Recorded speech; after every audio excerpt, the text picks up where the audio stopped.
Welcome to the Drooniverse!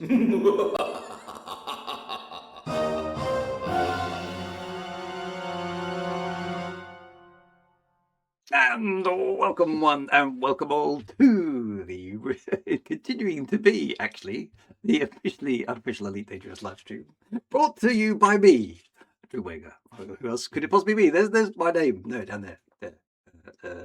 Does that work? That way. There it is. There. Anyway, and yes, apologies for not being here last week. It's been 2 weeks. 2 weeks since we did the Elite Dangerous thing. Wintermute has a bone to pick with me. Is this new? Oh dear, I'm in trouble. I'm in trouble with the boss. What have I done? Or what haven't I done? Anyway, we'll get there. Well, hang on, Wintermute, behold your horses, man. You can't jump straight in there. Critique. I've got to do the thing because the thing is the thing, and the thing must be done. And anyway, you're in first place according to the chat. So let's start with that. 1857. Why is it 1857? Yeah. What's happened to 1859, which is your usual horde? Are we slowly moving forward? Is there something to do with the equinoxes or the solstices or the precession of the Earth or something that very slowly at the beginning of the stream is moving forward minute by minute? I don't know. Anyway, Wintermute GB apparently, according to the chat, is in first place. So I'm going to give it to him, even though he's going to give me a hard time for reasons that I've yet to find out. So there we go. Right. Eric Loss is in second. Good to see you, Eric Loss. Thank you very much for popping in. Then we have D Pitman 42. Good to see you. Ugly Spirit popping in at 1859 on time for the on timeness part. Apparently late. According to whatever new thing has been decided. It's the 1857 club. Or maybe the 1857 committee. I don't know what it is. Anyway, apparently 1859 was very last month. So I'm not quite sure what that's all about, but there we go. Apparently it's not a thing. It is a thing. They're all arguing it, but anyway. Anyway, welcome to you early birds. Because you're very, very strange. But anyway, there we go. Never mind. Right. Have I missed anybody in this early segment? I don't think I have. No, Top Shot's here as well. Good to see you, Top Shot. Thank you very much for popping in. At 1859 as well. So, yeah, maintaining traditions of the stream. Entirely pointless traditions of the stream. But traditions nonetheless. One could argue that all traditions are pointless, but let's not go there for now. Right. Onwards we go. Right. Deep Pitman 42 we've done. Wintermute GB we've done. Top Shot we've done. And Ugly Spirit we've done as well, and Eric Loss is up there as well. Right, scrolling down. What do we have? The Arakises are here! Yay! Good to see the Arakises poised as ever to fend off the invasion of the Harkonnens. Something that we've never really had to worry about for the last few years, and probably never will have to worry about in the future. But one of these days, who knows?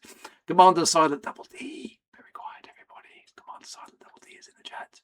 Doesn't like any noise. Alice _D _M is in the chat. We have yet to explore what the D and the M stand for, but in fact, we're too scared to find out. Is basically what's going on. So Pete _SB is here as well. There's lots of initials. What the SB and the DM and the 42 and well, the 42 is probably fairly obvious, but there we go. But anyway, yes. Yes, it's sorts of big capital letters with great mystery attached. Who knows? The Harkonnens are here as well. Excellent. Good to see the Harkonnens. Points as ever to Raider Arrakis. Never getting around to it. They can't be bothered to get off the city, basically. But the invasion is there in potential at least. Right, and good to see you as well. Mima Metal is here with a hearty good evening. Not a loaded one. That's good. Good evening. Them damn bagpipes is here as well. Racing for the arrival of the bagpipes, which imminently will appear in the chat, which is good. Stone Cold Mason is here as well. 07 Drew and non-NPC commanders, because who knows, some of you might be NPCs, I don't know. Very difficult to tell. Latty ___ is here. Fellow Sinclair enjoys. Yes, the ZX Spectrum is, of course, as we all agree, the best 8-bit computer that ever was, that ever will be. So there we are. Wintermute G is apparently on a 45 stream streak, which is good, I think, or bad, or certainly sad, one or the other. He has suffered, so he says. And there's a first time chat from Cable_Physics. Hello, Cable_Physics. Love a good wireframe. Yes, the wireframe cable are obviously quite iconic there. Good to see you. That's good to see you. Anyway, thanks for popping in. It's always nice to have a first time chatterer popping into the chat. Osrelia is here as well. Hello, Seven. Very good. Biff 81 is here as well. Another 07. There's lots of 07s tonight. Is everyone getting saluty for some reason? Top Shot is not Top Shot. Sorry, Solstice Project is conspicuous by his absence. So Alice has very kindly picked up the do's on his behalf. So well done, Alice, for stepping into the breach once more. Into the breach, dear friends, says Alice. There we go. Alexander Corbett is here as well. He just chanting doom for reasons that aren't entirely clear, but I'm sure will be perhaps one day explained. So there we go. Cyber Dummy's here as well. Good to see you, Cyber Dummy. Thank you very much for popping in. Who is we have Enigma-ish, and on a scale of not very much to complete Enigma, we're sort of up here. It's kind of Enigma-ish somewhere up there, which is good to see. Sleepy D Wagon Man is here as well. Thank you very much for popping in. Welcome back to the Intertube, says Cyber Dummy. Electro Ace is here as well, and lots of waving hands. That's good. Thank you very much indeed. Andy Pipkin is here as well. Andy P783, which rhymes. Very good. Very important to point that out. Very good to see you as well. And the first time chat, another one. First time chat from the Hillbeast71. Evening, Drew, in the chat. Good to see you. Come on. Thank you very much for popping in. Marco Sparks is here as well. Happy day evening. 07. Andy P was late, he sends his apologies. Oh, and Solstice Project has turned up after the nick of time. So maybe I should play the entire intro sequence again, because that will cheer up YouTube and give Solstice Project something to do it. But I probably won't, because that would be cruel. Ketet is here as well. Good to see you. Dangerous evening to you all, indeed. Good to see you. Thank you very much for popping in.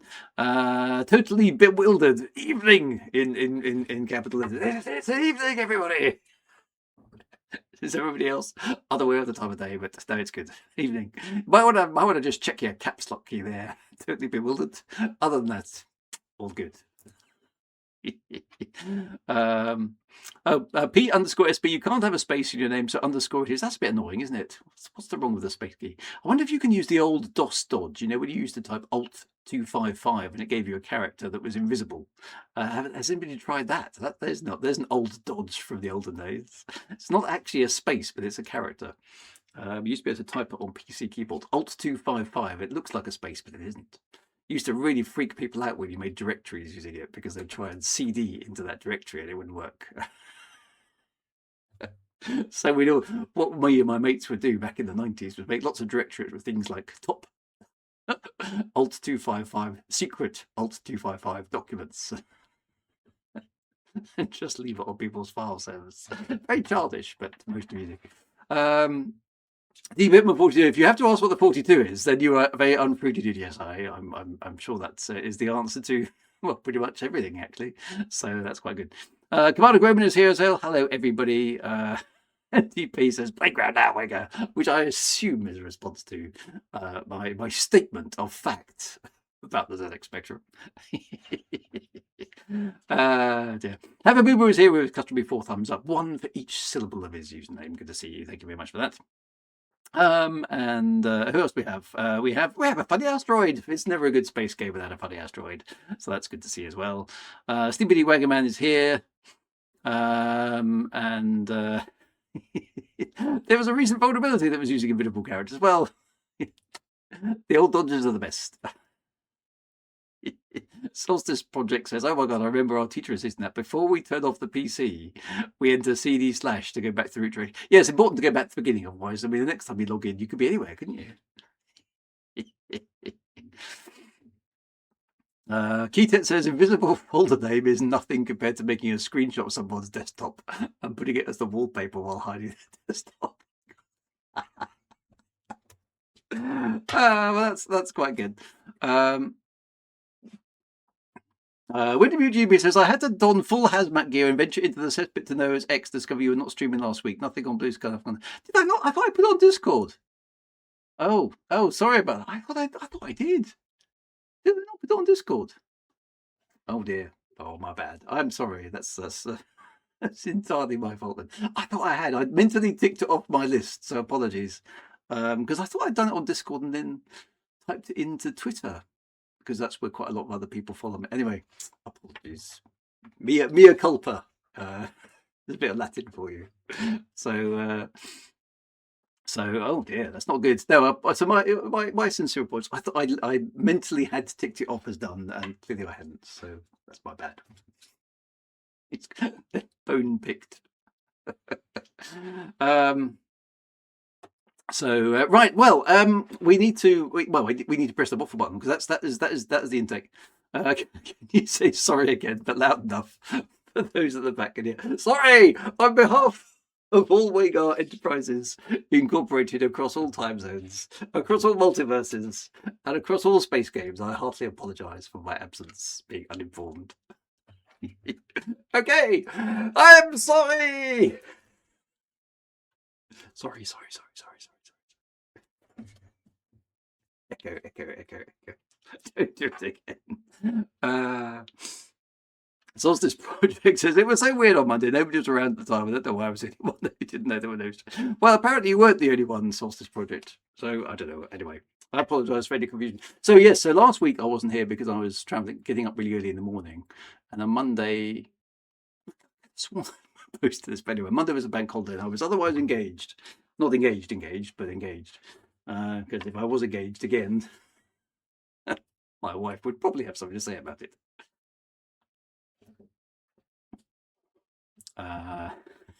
Yes, all my streams are totally scripted. You could tell, can't you? Dear. So, okay, I forgot to pop in and leave a message, but Drew did post a message. Did I? Okay, I thought I did. Now I'm confused. Am I still in trouble, or never mind? I just assume I am in trouble. It's been one of those things that I always assume, because life has told me it's usually my fault. Right, anyway, that's enough of that. Let's get on with some waffling. Right, brace yourselves, my friends. Here we go.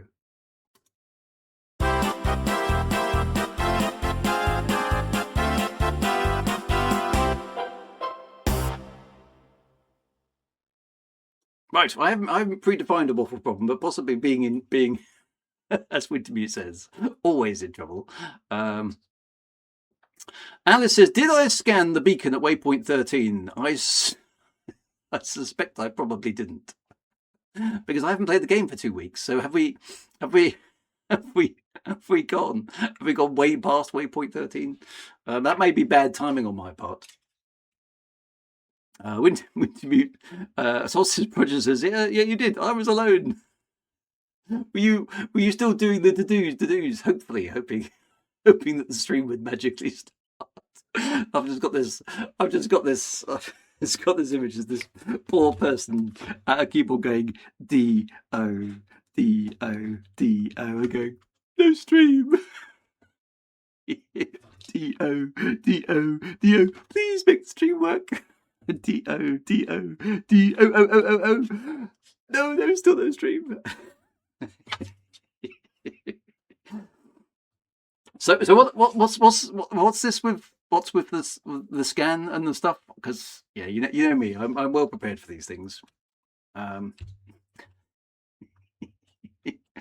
no, Drew, we went past 6. Something to do with the decal. Oh, I can't get the decal because I got the distant. Well, have I got to scan something in order to get the decal? And I've by complete happenstance missed it. Right, okay. Alice confirms as you needed to scan the beacon to get the decal. And Top Shot has posted a screenshot of the decal on the Discord. It's a nice one. Excellent. Okay, well, I probably need to do that. Okay, presumably, therefore, the fleet carriers have moved past waypoint 13, and I'm now in exactly the wrong place. So I've got to. We're at waypoint 14, but it might not be too far back in the straight line. Okay, so that clearly is the mission tonight: is get Drew a decal. Ugly Spirit says, Drew Wager, stop taking the rise as a poor clueless Solstice Project. Simon Army says, Yes, that's Wintermute GB. Wintermute GB. To be fair, I mean he will take the rise out of anybody. That is what he did. But he's fair with his piss taking. He distributes it equally. I mean he does launch a fair chunk of it, fair chunk of ordnance, shall we say, in my direction. But he's not. He's not entirely unilateral, is Wintermute GB. Right, the beacon is at waypoint 13, is on to the end of my... Okay, so that clearly is my challenge for tonight, is to retrace my steps, scan a thing, and then get back to the fleet carrier again. Seems to be all I do on this trip. It's basically have to go back, do a thing, and then charge forward again. So I probably don't want to hang around too long waffling about stuff, because it sounds like I might have a whole bunch of jumping to do. So I can always waffle while I jump. In fact, I always do waffle while I jump. So let's get that. So get jumping. Right. Is there any worthwhile Galnetty stuff that I can take? I mean, take the analyze and report on in the interim, or is it just a case of get to the game and stuff? Did I get the free ship? Well, I haven't. I don't know, because I haven't logged in and had a look for 2 weeks. So I should do it in the Lynx Highliner as punishment. How is the deodorant spaceship doing? Is it being received? Is it being received well? So let me fire up the game. I have now. By the way, I have plugged my my HOTAS back in because as you know, it didn't work very well with the other game we were playing. It is a very good ship, says Wintermute GB. Is that because it genuinely is a good ship, or that's a prelude to at certain things or something like that? Apparently, it hauls butt like no other. You can buy the new ship with 0 arcs in the shop. Looks awful, but handles very nicely indeed. Okay. I think you should waffle about the placement of the blue circle on the Lynx. Southwest Airlines would love it. So would EasyJet, I think. The free Lynx. So what do I have to do to get it then? Can I buy? Is it just in-game credits, or do I have to use 0 arcs to get it, or something? How does it work? Commander Treasure Blue 21 is here as well. Hello, good to see you. I think Luna just sneaked in. I'm just going to scroll up the chat. Ah, she did. There we go. Luna, hello. Luna Sky, hello. Sneaky at the back as per usual. I saw you. Your usual seat at the back in the corner, out of the spotlights, is where you like it. It's both in the shipyard already and available as free, no rebuy hull. For 0 arcs. Okay, so does that mean I buy it in the game? Totally Boiler says, buy it on the Frontier Story. Log into the website. Okay, hang on. Okay, let me go and do that first then. So at least I've got it. Right, Frontier Store. I'm going to have to do this twice. Do you have to do it for different? I suppose you do, don't you? You have to do it for different accounts because you've got different accounts. Or just get it in the game. Okay, now let's do that. Here we go then. Right, I'm going to go straight to the playthrough. Here we go. Bum bum. Hold your horses and brace.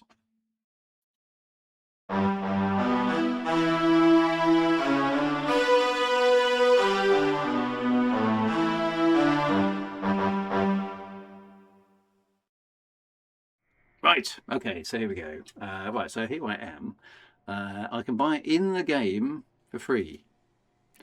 But am I... The thing is, I don't know. Presumably I can't... I'm on fleet carrier at the moment, aren't I? Well, no, apparently I'm on foot. Get it on all your accounts when you get time. Okay, that makes sense. Okay, so I'm on the fleet carrier. So does that... Am I able to do that from here? Or should I go back to my ship? I think I'm going to have to go back to my ship anyway. The game will cost me credits. Okay. Well, I don't want to spend any credits. Not if something's free.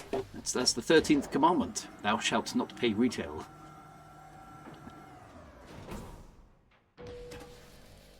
Well, I'll have a look at the menu first. Let's go back to my ship. So I'm on the Odysseus fleet carrier as per usual here.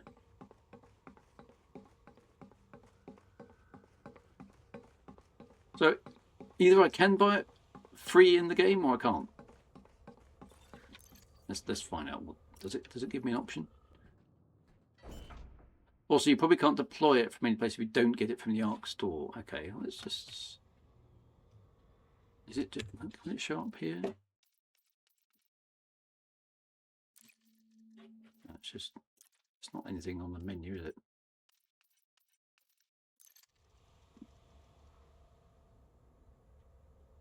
Okay. Oh, so you do it from you do it from the main menu. Where'd you buy it from then?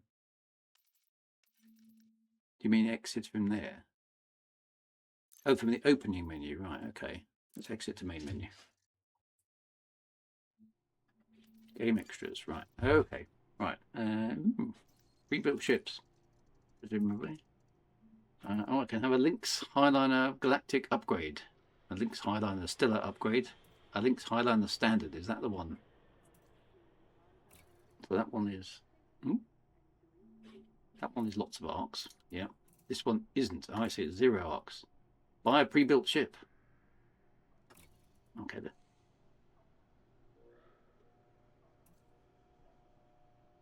This pre-built ship can be deployed in a shipyard.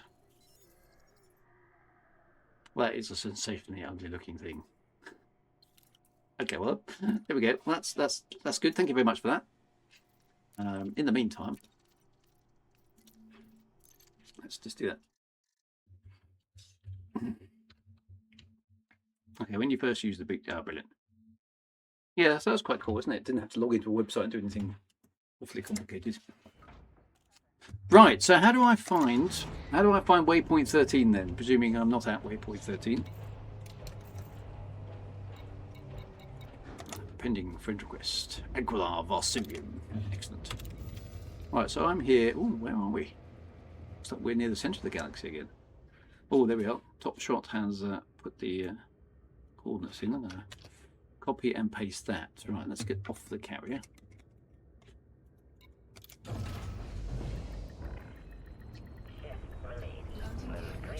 Everything's working. That looks like we're quite near the centre of the galaxy at the moment. Where are we?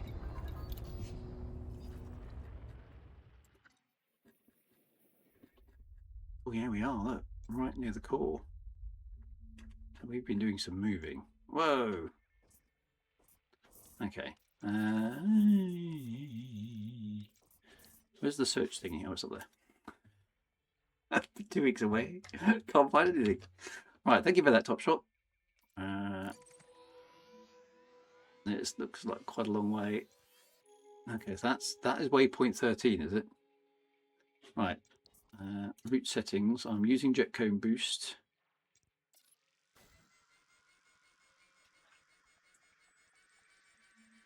That's 6,500 light years. Thinking.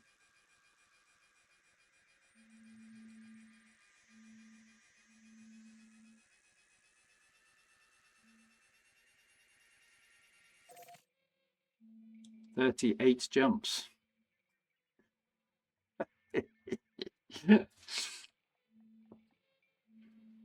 Commander Groban's guess was pretty darn good. Okay. Right. Well, that's it, is it? That's where I've got to get to. I suppose there aren't any fleet carriers going back that way, are there? Although 6,000 light years, they're not going to make it in a stream, are they? I'm going to have to. 38 jumps. Can I do 38 jumps in a stream? A minute. Yeah, I can, can't I? So, well, I'm going to have to get on with it, aren't I? We'll find out. We will. I'm back too. Yeah, no, I've got to get moving, haven't I? So how many of those are?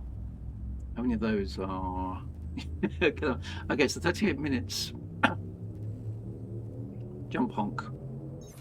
How long does it take to do a jump and refuel? Well, we're on our way. Well, I thought I had neutron boost switch on. Well, it's going to what looks like a neutron star now, so yeah. Oop. Button. Yeah.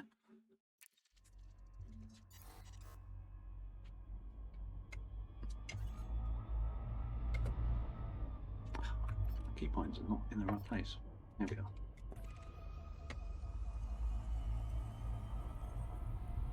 Try replotting, okay. 40 for me. Frameshift drive operating beyond safety limits. Frameshift drive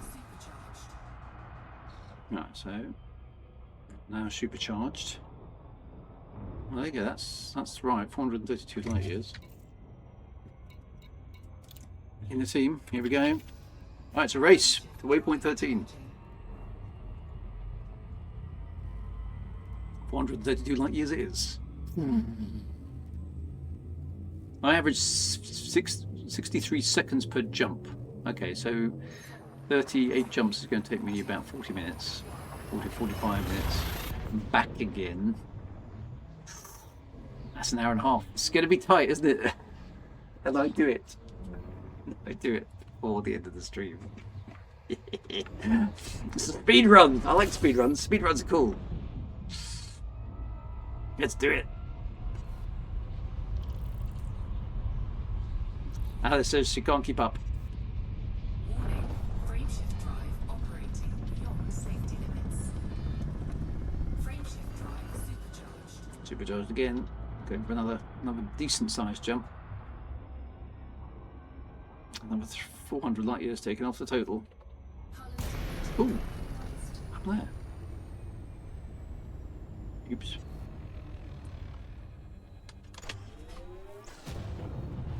Question, will you host the DW3 again for closure questions?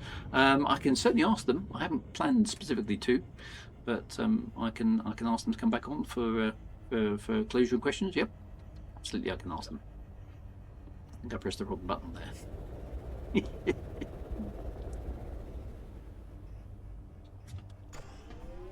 That's not going to do my batting average any good. This is cost me time. No, it's like the cannonball run, but in space. Eastbound and down, loaded up and trucking. And I'm going to do what they say can't be done. I've got a long way to go and a short time to get there. On waypoint 13 bound.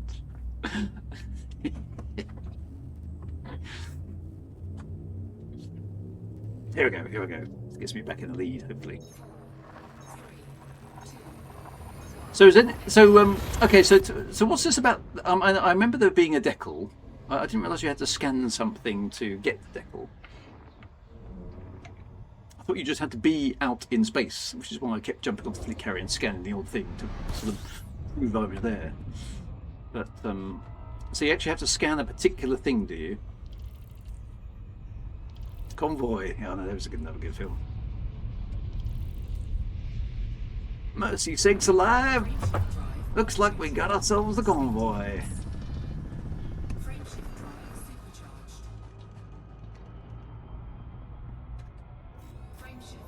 See, I'm cutting through this at this rate. I should be there in like a few minutes, but maybe. Don't mention the decal. I did, but I think I got away with it. What's up with the decal?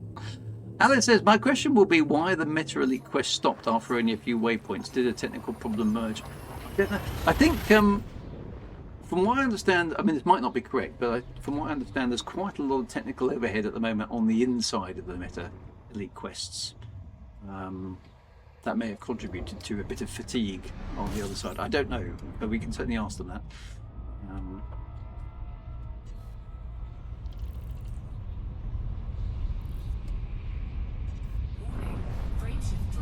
So at this rate, I mean, we've done 1,500 light years already, but maybe there aren't any neutron stars beyond this point or something.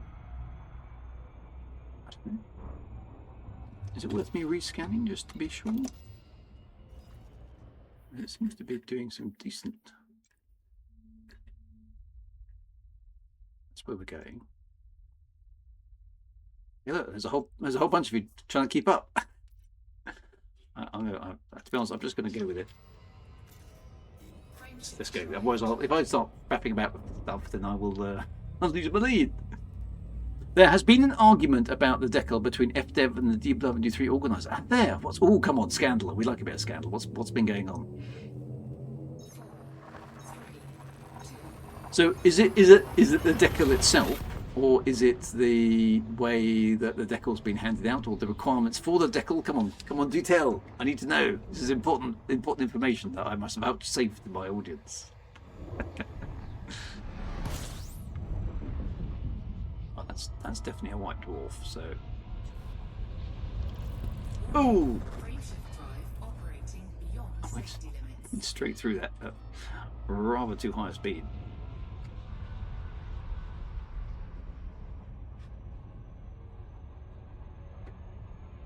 I've never been through the quite the same way. That was quite cool. Warning, frameshift drive operating Is this beyond thing really, safety limits. is this thing really small?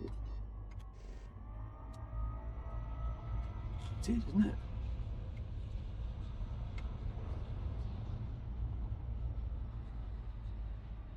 Warning, frameshift drive operating beyond safety limits. Okay, so the decal that FDev has awarded is a different design to the one designed by. Why would they do that? It's just I'm not getting the charge here, am I? So do we have a before and after image of the decal?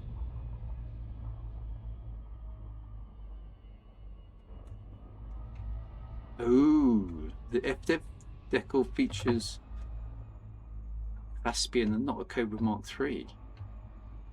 Warning, frameshift drive operating There we beyond go, got it safety that time. limits. Frameshift drive supercharged. It's a bit cheeky, isn't it? Frameshift drive charging. I mean, it's one thing to say to the DW3 team, look, we love the decal, but would you be okay with us replacing it with a Caspian?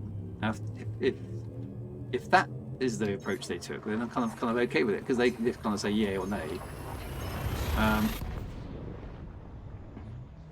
But if they've just done it without, FDev didn't ask.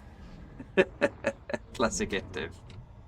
It's our game. We're going to do what the hell we like. Damn you, players.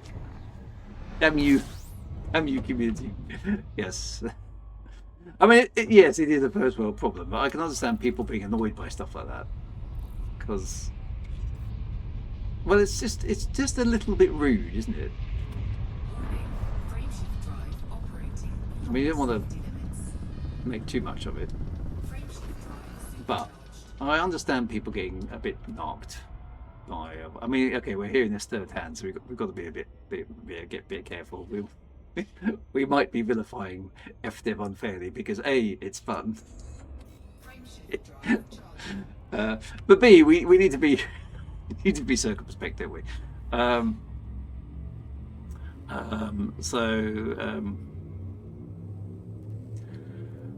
Yeah, so that's a bit weird. So we are going to get the Cobra version, because I'm going to say I'd prefer to have I mean, I've been doing this in a Caspian, so maybe I should be getting a Caspian one, but the Cobra is the ship, right? It always has been, and it always will be.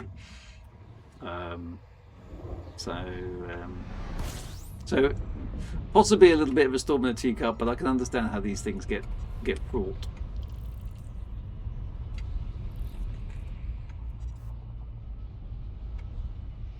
To be fair, I mean, FDev has done a lot of work on behalf of Distant Worlds 3 as well.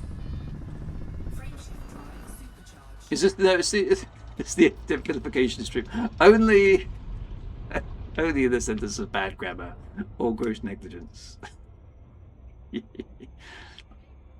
We are still the officially unofficial Frameshift drive charging. Elite Dangerous stream. We've had no confirmation, yay or nay, from FDev as to whether we've been successful in applying for whatever that program was that you guys forced me to apply for. I've heard nothing. I don't know if I'm supposed to have heard something, or whether it's basically don't call us, we won't call you, which is what my last 5 years experience with FDev has been. Anyway, so no news is good news. Okay, fair enough. We'll wait on that. We seem to be doing very, very well with these neutron stars and things. I'm getting a dab hand at doing this now. Let me go. Frameshift drive operating beyond safety limits. Frameshift drive supercharged. What's interesting about this FSD operating beyond safety limits is clearly it isn't, because it keeps working. So Orthon mentioned that he's been busy with real life stuff and getting Metro Elite campaign editor ready, because they were trying to make it so that we could all write missions. Oh, it does get damaged, does it? Okay, so no, can't do it while I'm in hyperspace. So if they could always get themselves out of trouble by just being a little bit more considerate, couldn't they? Oh, there we go. It's not a neutron star anymore. Let's do some of that refueling. You know, these are just rookie errors. I mean, if you're going to change something, tell people, right? It's not difficult. Always made me chuckle when they've got, you know, community liaison officers or community reps or whatever community they call them nowadays, and yet they seem to drop the ball on the basic comms.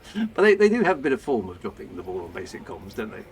So I suppose we shouldn't be all that surprised.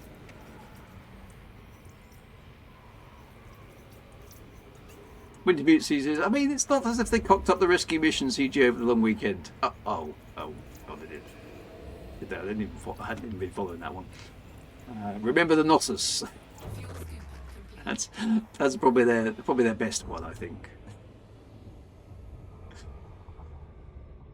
When for those who don't know the Knossos, it's basically the Galnet that explained what was going to happen to the players happened on Galnet before the event actually happened to the players. Good times. And there's been many other examples of such stuff as well. So I suppose Deckel not being quite as you expect it to be is probably not really up there in the list of great events, great debacles that have happened. But there we are. Rather a pity, says Alice. I rather enjoyed the little quests, even the vector ones. It made me feel the player more involved in the storyline. So that is nice. That's one of the things that Metro League was very, very good at.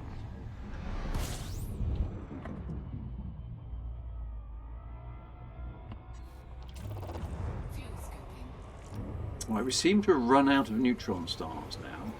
Well, I'm down to 70 light years. Should really be. I haven't been doing a scan of these things at all, have I? I've been flying around here. Need to make sure I do that. All the stars we have now, though. That's very cool.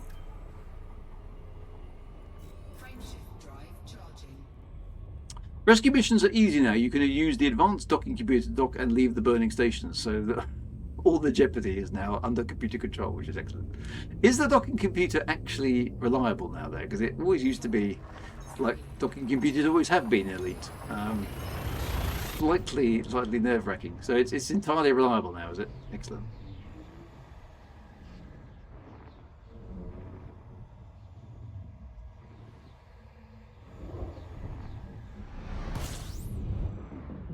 Alright, now we seem to be slowing down because no more neutron stars are available. System scan complete.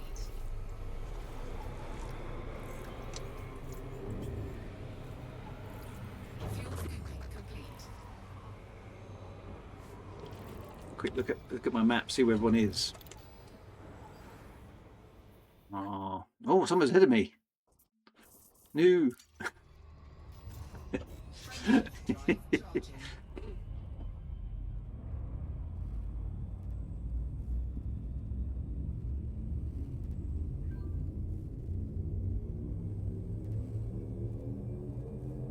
Alice says she's particularly like the little sapphic romance subplot questline at the start. He says, yeah, some of those were fun, weren't they? I did enjoy those. Needs a bit of romance in space, after all. Wintermute says, the ship can deal with glancing hits, but for large pieces of debris, it's best to take control and steer around them. Yes. All nautical tradition would suggest that steering around objects in your path is a good idea. There was a ship that hit a thing once, and I think it sank. I can't remember the name, but they could have done with steering around things. Is that too soon? Frameshift drive charging. I know, so many stars, isn't it beautiful? It is nice, isn't it? I do like flying around the centre of the galaxy.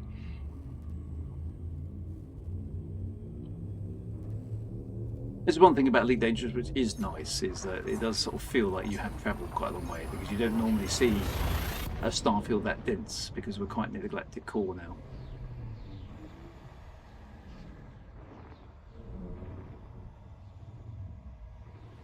Deep Pitman says, ice is just water, ships are made to go through water. Quite right.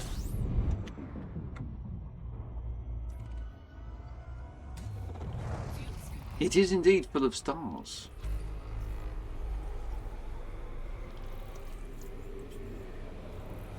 Yeah, we seem to run out of neutron stars now. What am I doing? I've still got 25 jumps to go. We're not doing too badly at the moment, so... Oh, just cook the ship.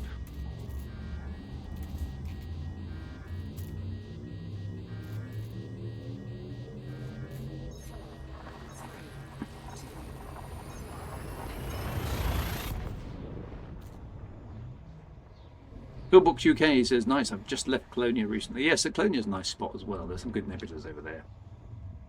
If you're in that sort of vicinity, it's always worth going to Sagae, just because you say you've been there. Still cooking the ship. Cyber Army is 25 left as well, so we're quite close. And I beat Cyber Army to the locale.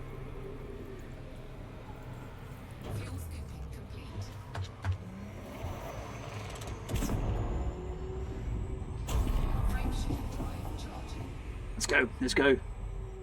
This feels like one of those Top Gear races. You're racing across with the car versus some unfeasible other form of transport.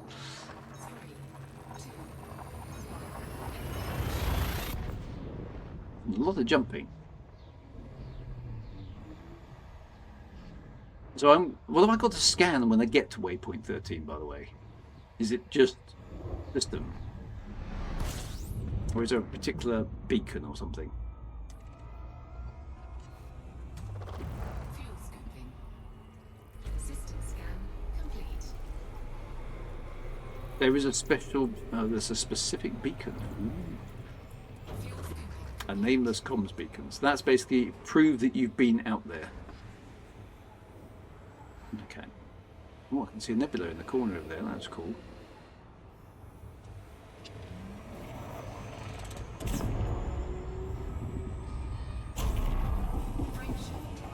I think there's a beacon stating that you are here. Is there a big arrow on it?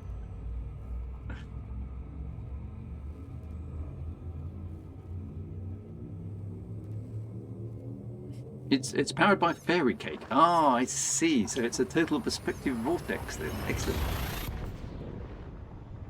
Because I mean, as we all probably agree on this stream, the last thing we need is a sense of perspective.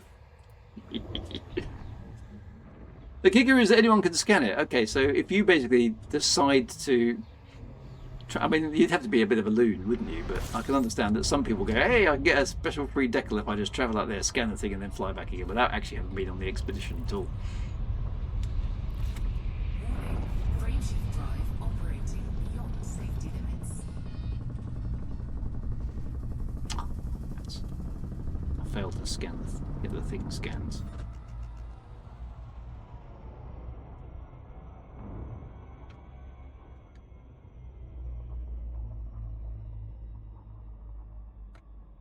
I might need to play the bagpipes while reading the beacon for dramatic effect. Oh, now I'm intrigued.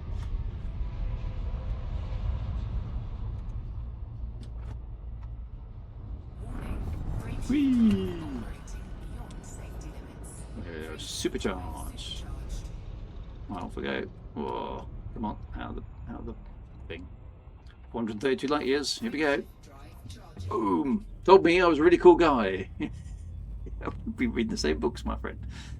Actually, I was rather delighted to discover. Here's a bit of waffle, completely unrelated to any space games or whatever. I managed to find myself a book.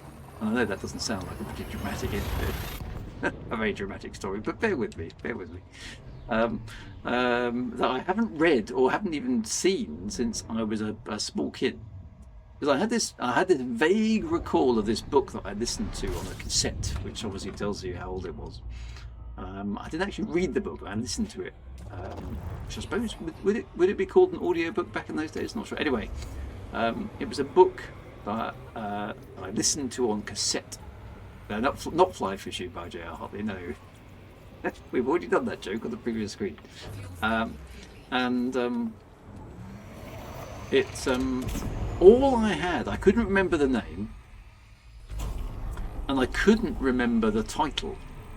All I could remember about it was A, it was about a dog, and B, it was about a Roman invasion of the UK and a tribe of, a native English, well, I suppose it wouldn't be English actually, well, British tribe called the Catavaluni, or Catavaloni, depending on how you pronounce it.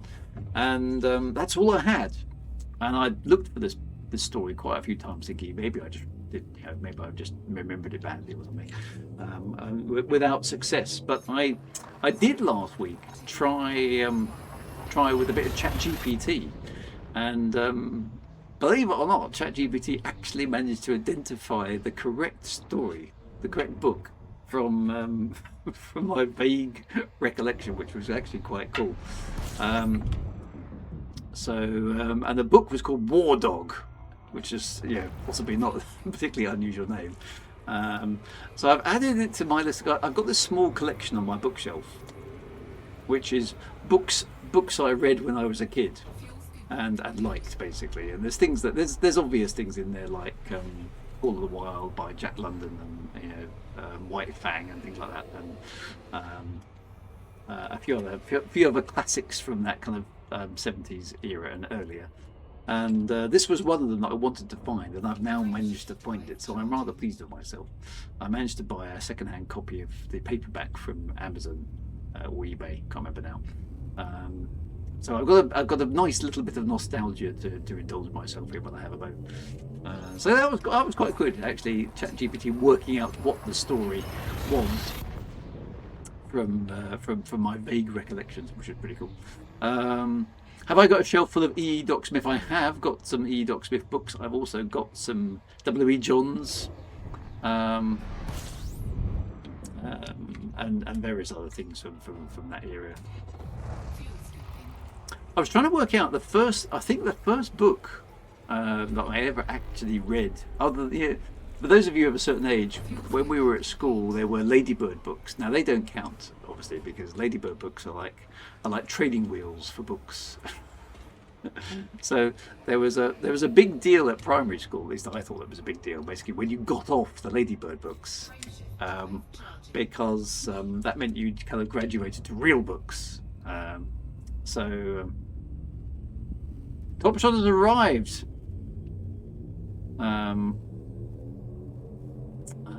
Cyberdyne and I use Spanch.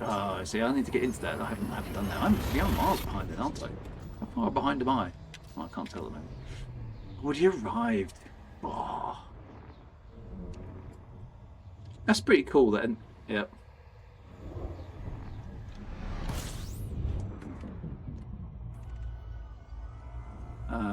That outside of game an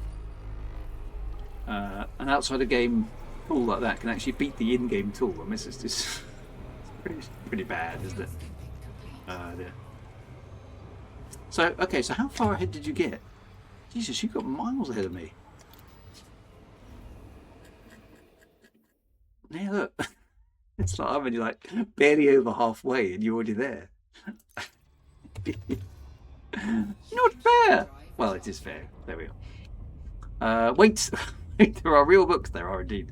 Alice says, Drew, was the woman you met in London and put pictures on your Twitter this week the former girlfriend that you referred to in originally? No, that was a different former girlfriend. Without trying to big up my former girlfriend status. No, that was a friend of mine. Odd enough, I mean, it's the wrong word to use now, isn't it? After all these years, technically, she was my ex-girlfriend before the one I eventually married. But I don't think you can basically say that after 35 years. Seems a bit unfair. But But no, we've stayed friends actually after all that over that time. So we met in, well, oddly enough, it was exactly 35 years to the day, because we met sometime in May 1991. And nicely, I mean, obviously with some ups and downs because of X, but we have we have stayed friends all the years, which is quite funny. And yeah, so that that picture dates from, for those of you who haven't seen it, it is on Twitter. That picture of me and her it was taken in, I think, probably about September, October 1991. That's when we were going out anyway. With me with my shades and some hair and a denim jacket, which is basically all I wore in my final year at university. And as you can see, she has fared far better than I have. She looks very, very similar to how she did back then. Not just grey rather than dark hair, which is an affliction which gathers pace over the years. But we have stayed friends, and we occasionally meet for coffee and a chat, which is nice. And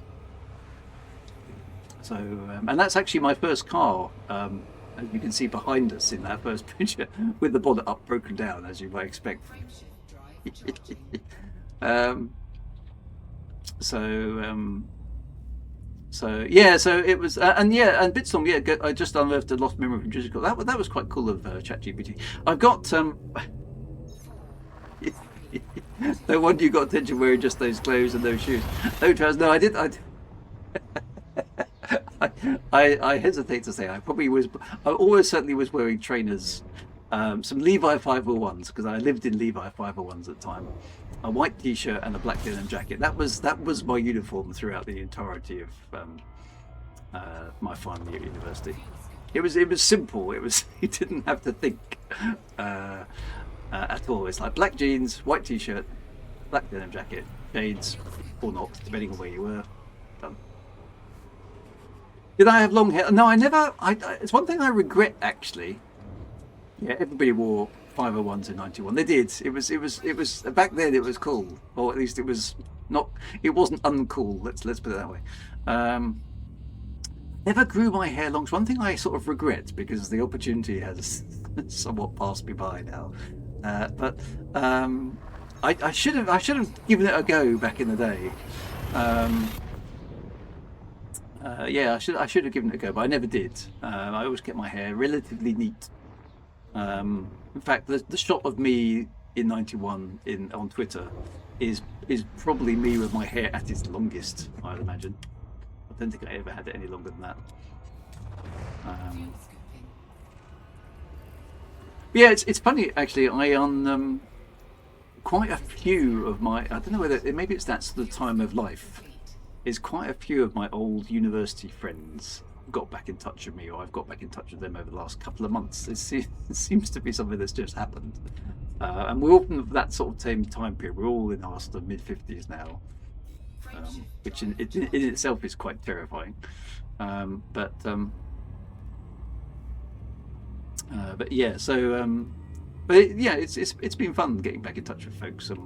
Some of us have done well, and some of us have not done quite so well, and some of us have, sadly, some of us have passed away.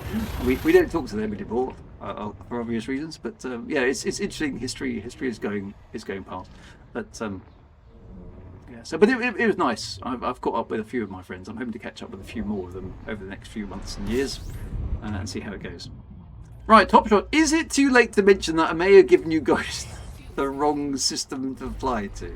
This is not encouraging, Top Shot. Where are we going?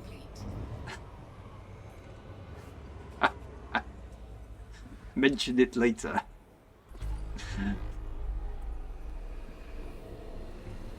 Right, we're supposed to be going to Earl Woozy. Let's go there then.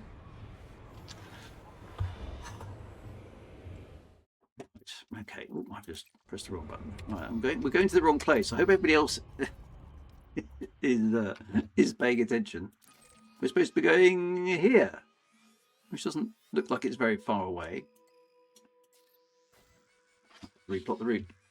It's just 6 light years more. Well, that could make all the difference. See, it's only 13 jumps now rather than however many I was doing.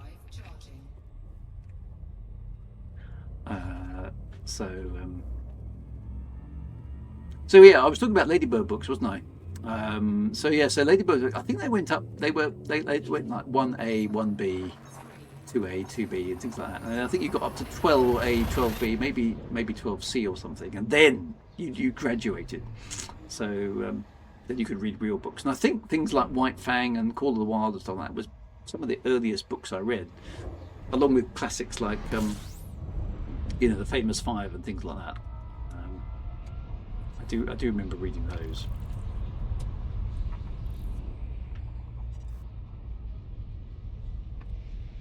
Oh, see, Andy P703 is ahead of me now. Frameshift drive operating beyond safety limits.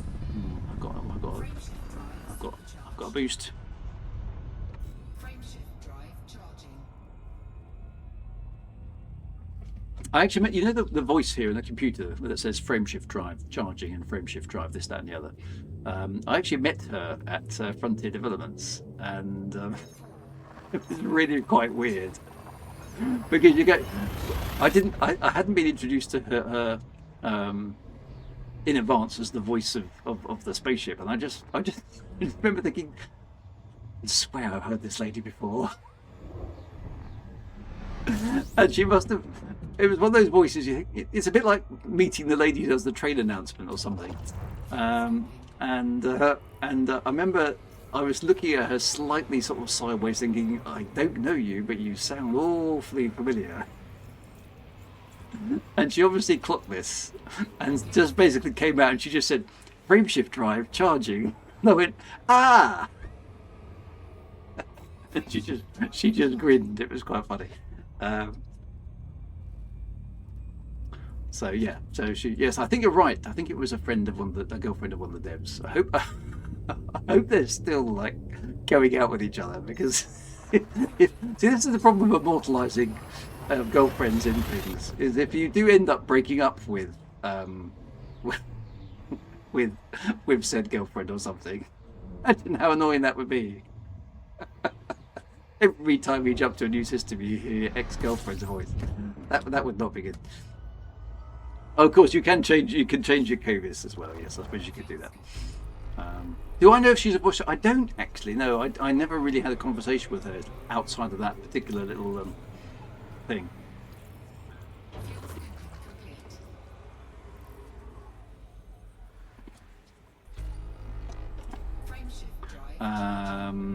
Did you read the Steve Jackson, Ian Livingstone Dice game rolling books? Oh yes, I love those. Those were awesome. Warlock of Firetop Mountain, Citadel of Chaos, Forest of Doom. There was a spaceship one as well, Starship Traveller or something. Vaguely remember that. I think I probably did about the first 8 or 9 of them, and then they got a little bit samey. But yeah, I did enjoy them. Citadel of Chaos, that was the second one. I particularly remember the early ones. I think I got a bit lost after a while, because I mean, didn't they go on for years and years and years and years and years? I probably outgrew them a bit.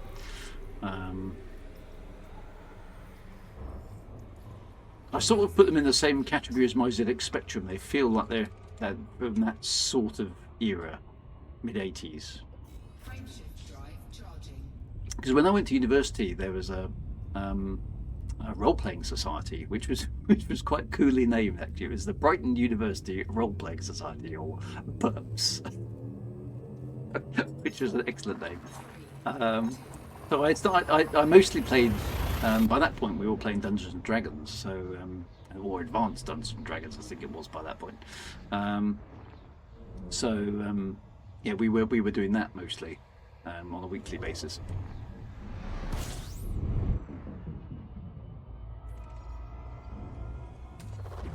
Fighting fantasy. I think it was Advanced Dungeons and Dragons by that point.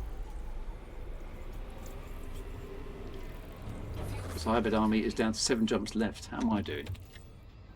Oh, he's 1 jump ahead of me, the rotter. I never actually. Traveller the RPG. I never played it.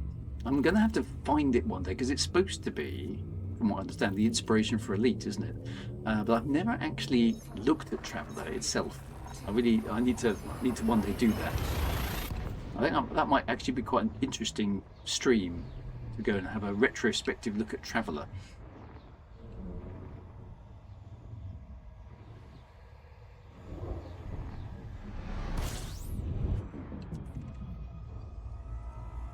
This is going to be an absolutely fantastic stream for people to watch, because literally what we're doing is flying through space as fast as possible. Gonna scan a beacon, and then we're going all the way back again.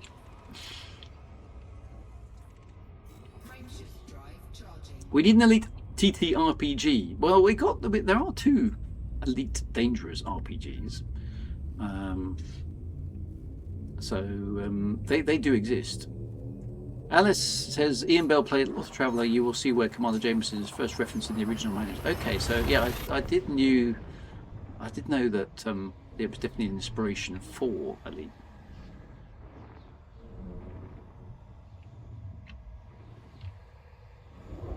Sleepy D Wanker Man is trailing behind the 21 jumps to go. I think I'm down to. I'm not going to catch Cyber Army up, but.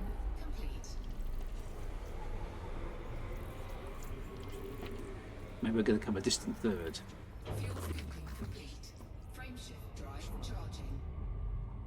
Frameshift drive charging.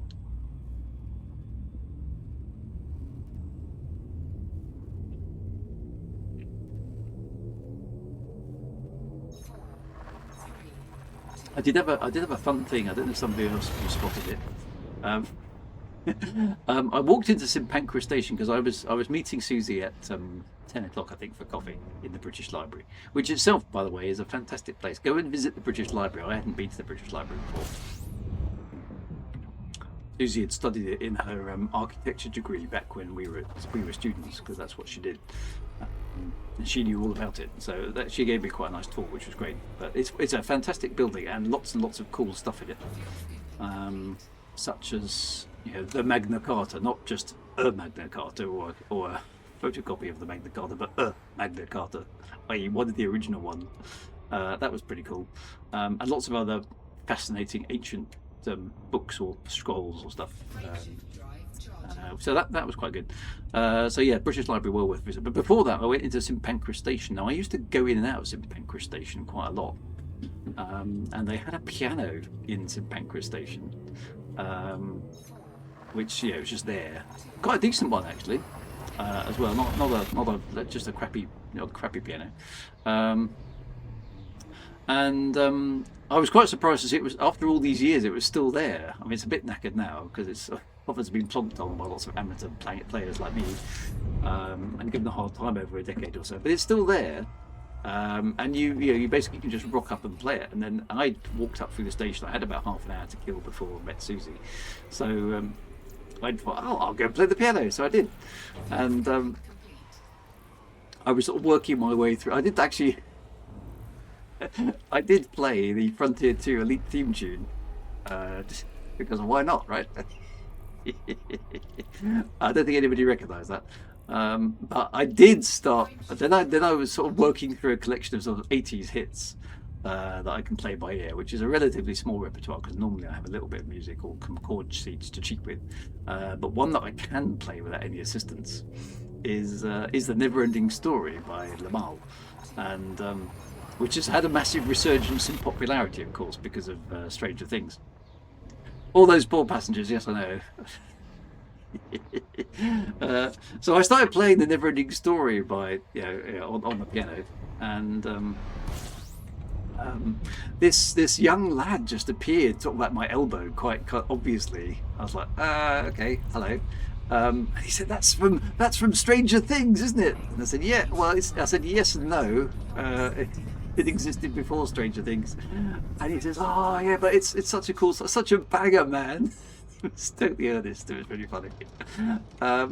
Anyway, it turned out he could play the piano quite well, but he didn't know the tune. So basically sat down for 10 minutes and taught him how to play the Never-Ending Story on the piano in St Pancras Station. It was one of those weird things. It was like, I'm just an old guy who just happens to sort of occasionally play a bit of piano. And then we just had this sort of meeting of culture between old and new. So I know he was about 17, 18. And there was us connecting two completely random strangers who will presumably never meet again over an 80s song that's been revitalised by, of course, being in a popular modern TV show. So anyway, that was quite cool. It was quite sweet. It was quite nice. Did they have to evacuate St Pancras? There were quite a lot of weird announcements, but I think that was just something to do with frames.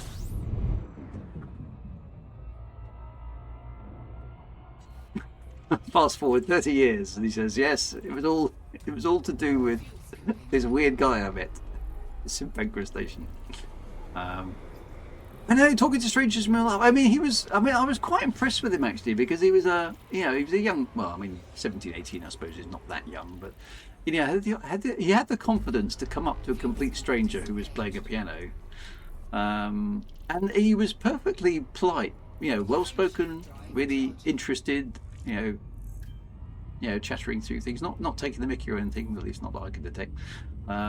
Genuinely wanted to know what the tune was and how to play it, and we just sort of connected. It was it was quite good. And by the end of it, we had this little group of admirers sort of standing around us, listening to us, and just listening to us sort of communicating through piano playing, which was nice. Andy P783 has arrived, and I am one jump away. There we go. Simon Diamond says, "Yes, 2 seconds." No.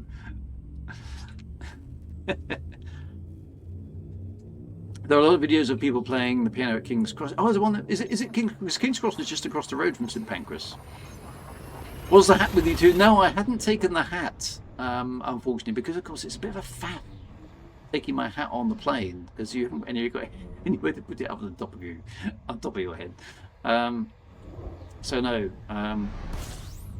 Okay, so the St Pancras one is yeah, I thought it was relatively famous. Yeah, there used to be some at Leadenhall Market as well, but they seem to have gone now.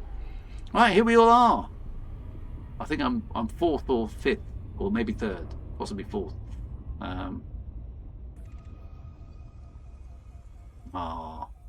Cyberdiver is third.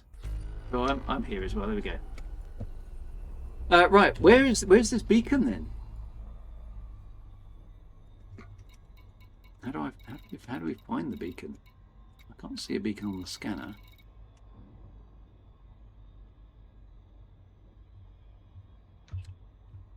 Look who arrives, is Top Shot. The one with no name. Oh, okay, that's it, is it? A tourist beacon. These are special locations. Okay, let's go there then.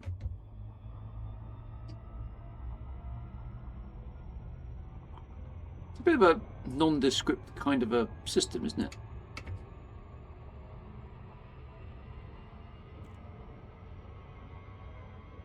The unnamed suitcase. Yeah, it was like a suitcase icon, wasn't it?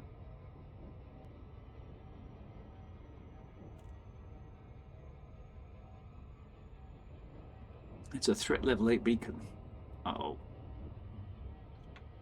And my ship's unarmed, so it's going to be no use. Well, it's got the pea shooter of a laser gun.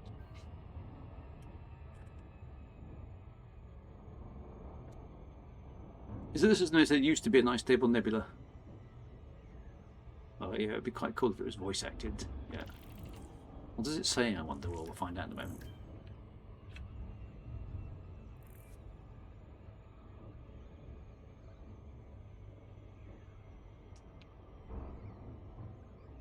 Oh, we've done all right. It's 7 minutes past 9.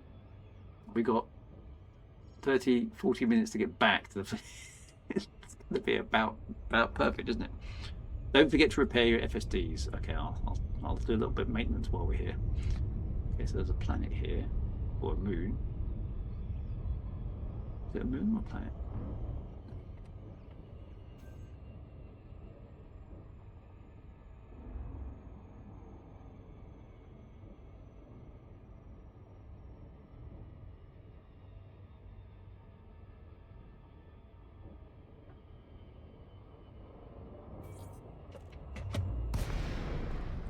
we go. Oh, there's lots of tourist beacons, tourist ships here. All hanging around in deep space for no good reason. Okay, so there is the tourist beacon data downloaded. There we go. Here we are.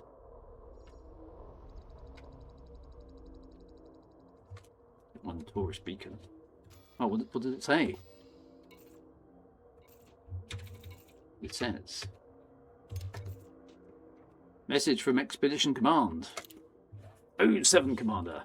Distant worlds again pushed exploration boundaries. Our road to the stars and the ever-expanding frontier. Like that. You have played an important role in that endeavour, so in recognition of your efforts during Distant Worlds 3, Expedition Command will soon award you with a commemorative ship decal. Be proud, wear it with dignity, and fly forever safe. There we go, we've done it. Cyber Army has the decal applied if I want to see it. Yes, oh, go on, let's do that. Fly in front of my... Where's Cyber Army? Donk. Well, he's just flown straight into Commander Top Shot ship. Where's the decal? Let me move closer. Lights on. Where's the decal? Is that it? I can see Elite Dangerous on the side. Is it which wing is it on? Oh, is that it there? Oh, hang on, yeah, I can see it. Hold still on the rejected. We'll zoom in. How close can we get? Maybe he's used the external camera. Yeah, but where's the fun in that?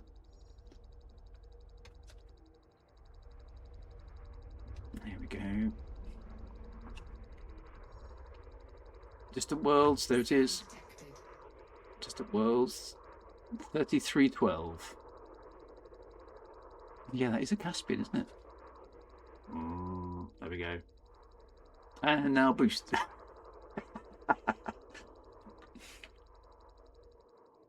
Yeah, see, I want mine with the Cobra because Cobra looks... Although I'd like the choice, actually. I'd like both, to be fair. Yeah, it's nice. I mean, it looks good. Well, I think the Cobra will look better. Here we go. If you don't have a writers' meeting after the stream, can you extend it a bit? If you board one of the diesel, if you catch it in, your commander is safe. If you board your commander is safe, you should real life interfere again. Yeah. So well, we've got. This is what we've got to do. We've now got to. We've now got to get back to the fleet carrier. So we have come all this way, my friends. We have scanned the beacon, and now we must return. Right. So where is that? All the way back over here. I presume it's this system here, is it?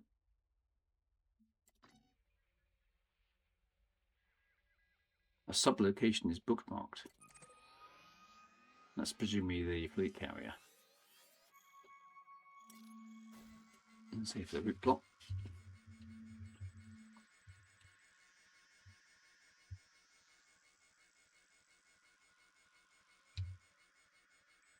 Strange sound, is it? It's like it's using a lot of energy to plot the route. Sounds like it's going to explode.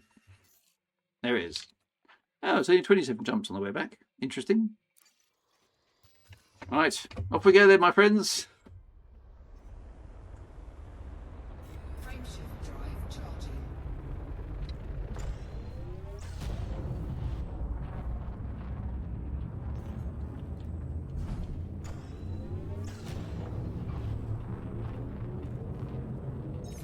I mean, it should probably be a Caspian or Mandy based on how many people fly during the summer. So I suppose that makes sense. It's just this. It's just, yeah. I don't know. Don't change the decal unless you say you've got kind of permission.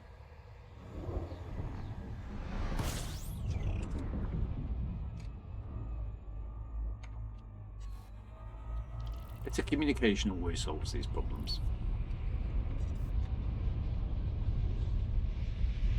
Warning, frameshift drive operating beyond safety.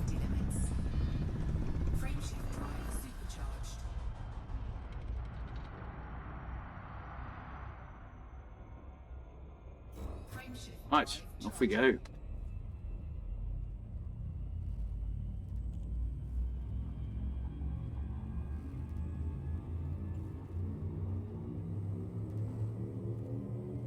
Andy P says that's interesting. At 27, I had 31.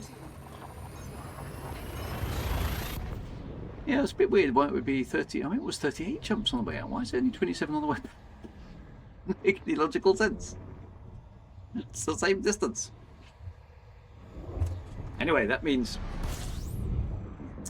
Karnaf's message on FleetCom about the Declan was well written. What did he say?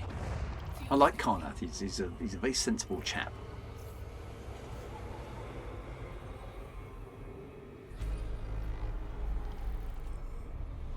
Oh, there's the Discord link. What has he said? I'm going to trust you not sending me to some dodgy credit stealing site there. Andy. Oh, right, okay, there's a massive, great big wall of text. I'd like to have some of your concerns about the distant world. Please accept simple any for confusion.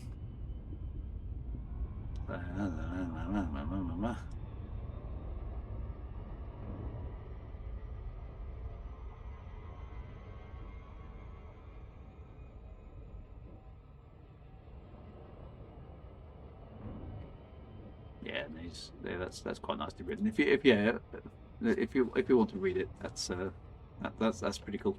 It's I mean, it's basically, yeah, a bit of a misunderstanding. No animosity. It's just like, yeah, just don't fiddle with things unless you're going to explain why you're fiddling with things. It's a bit like tell you what it's a bit like. It's a bit like, you know, when one of your favourite apps gets updated and they move everything about, or they change the colours, or they reorganise the menu and stuff like that. It's just really, really irritating because your muscle memory takes you around a particular way, doesn't it? And if it doesn't work that way anymore, it's just irritating. It's not. I mean, it's not. It's not like the end of the world, really. It's not like you're being bombed or you're being shot at or anything like that. It's not actually serious, but it's extremely irritating when stuff like that happens. So I do get the irritation. But yeah, a sense of perspective is what we need. Actually, no, we've already decided in the stream that a sense of perspective is not what we need. So, hey, I have no advice to give you, I'm afraid. We just put up with it. Slap the decal on your ship and go, well, such is life.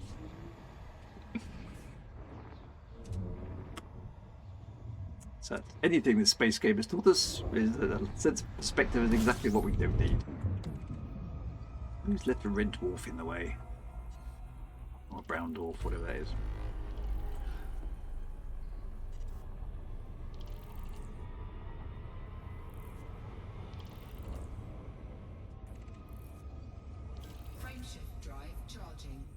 That does mean that we can say we went on the Distant Worlds X3 expedition, and all we got was this lousy decal. And it wasn't even the right one.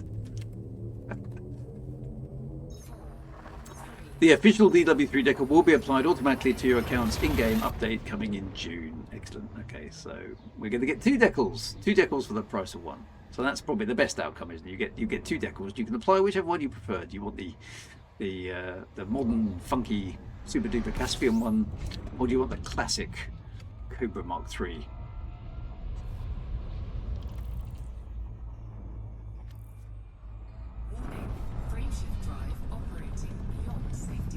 Yeah, I think you know, if you're the artist who created the decal, it would be without any communication. It would seem a bit rough. I completely understand that. And then people like to get outraged on other people's behalf, don't they? That's the thing that happens. I've experienced that a few times in my life. So yes. Things can get carried away, but we can't gain a sense of perspective. It's too dangerous. We're not allowed to do that. So on this Frontier partner thing, when should I should I expect a response? Because it seems like we did that months ago now. Is it? I kind of thought I might have heard. I kind of assume now that it was kind of like, no. The answer is no. But is it? Does it just take an insanely long period of time? Warning. Frameshift drive operating beyond safety. Oh, that's pretty, isn't it? Look at that. Frameshift drive supercharged. It's just sort of when they get around to it. Yeah, I think I should have a Crimson Brizard. They only process it a few times a year. Okay, well, that's fair enough. Twice a year, maybe. Every 6 months. Frameshift drive charging. If you fail to apply, do they give you a reason? Do they give you like a, no, you're... Because you've been a complete arse, Drew. We don't like you anymore. Because that would be quite comforting, actually, to be honest, after all this time. So, not the... they block your account and log me out of the game. I don't know where I fare. I mean, I being looked at by top men. Drew's application is in a locked crate in this massive warehouse. But slowly, the box is burning up the side. That feels about right. Disengaged. Frameshift drive. Yeah, not that it bothers me at all, really, but you guys made me do it, so I feel obliged now to see it through to the bitter end, which is quite funny. But yeah, what would the it would be funny to see what they come. I don't know where does anybody know? I mean, who are the top elite dangerous streamers nowadays? I assume I'm sort of maybe in the top 100 or something. I haven't had one of those. You are the top elite dangerous streamer, because I assume I'm nowhere near the top. But unlike many other space games I stream, where because I am the lone streamer, I get a nice email from Twitch saying you are the best, the top streamer, which is quite funny. But I've never had that for elite, so I can only assume it's not me. And I'm not even. I would imagine I'm not even close. But I don't know. Who is? Because I'm not really in touch with it anymore. I think I'm holding the middle ground. Excellent. Well, that's a good place to be. Oh, I've just frazzled my ship again. Yeah, so I was out of dodge. Does that? Oh, I see. Switching on the Super Cruise cancels the hyperspace. Good way of the lone streamer. Yeah. Because I see a few of the old names. I mean, Lave Radio, I believe, is still streaming. Is that true? I haven't really got time to watch other streamers, but we always obviously find a low streamer that we kind of try and encourage at the end of our stream. But I don't know. Like I say, Lave Radio were streaming last night. It's good that they're still going. Well, that's over a decade now. Actually, it must be. No, it's more like they were started in 2012, so that's almost 14 years.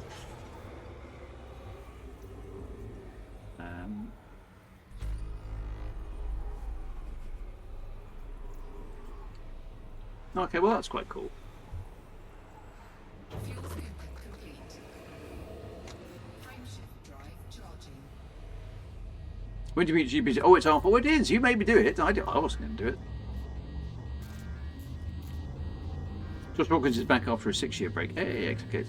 Lave Radio had episode 577. That's quite impressive, isn't it? Apparently there are other ED streamers. Yeah, I mean, why you want to go and see them when you can waste your life watching me? I've got no idea.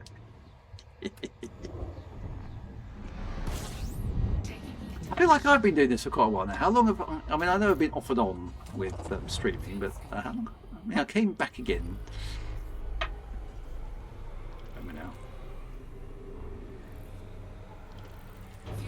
2 years. Must be 2 years. I don't know. Was it last year, January, I started doing it again? Or was it the year before that? It's all a bit of a blur now. The years go past and... What's this? Why do I keep cooking my ship? Well, never mind. She just runs hot. It's fine.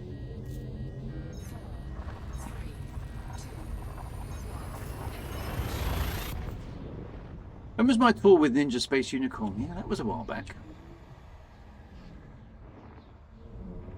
It has been noticed about and commented upon about you coming here. Yeah, I know. I probably haven't done myself any favours over the years.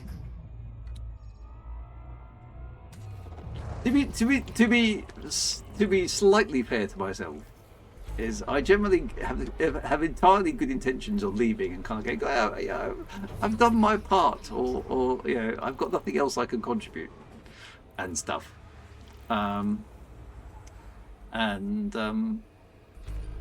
Or I've been annoyed by something and got fed up with it, and I kind of go, right, no, that's it, I've had enough. I'm gonna go home and rethink my life.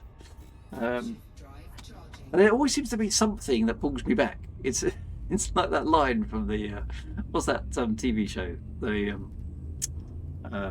with the Italian mafia in New York. Every time I go away, they keep pulling me back again.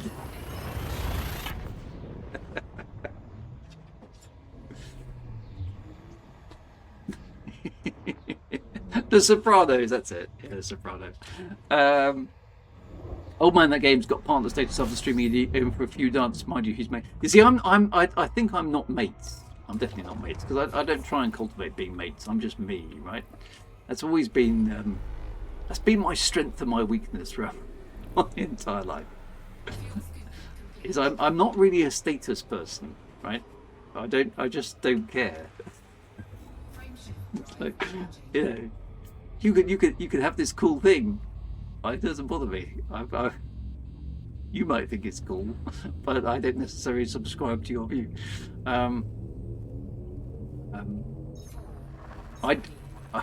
See, you guys don't care either. See, that's what this stream is all about. We're a bunch of people that don't give a rat's ass about anything. I think that might be a Generation X thing. It's like we're no matter what the subject is, we're like, yeah, meh, whatever. We're just not easily impressed, are we?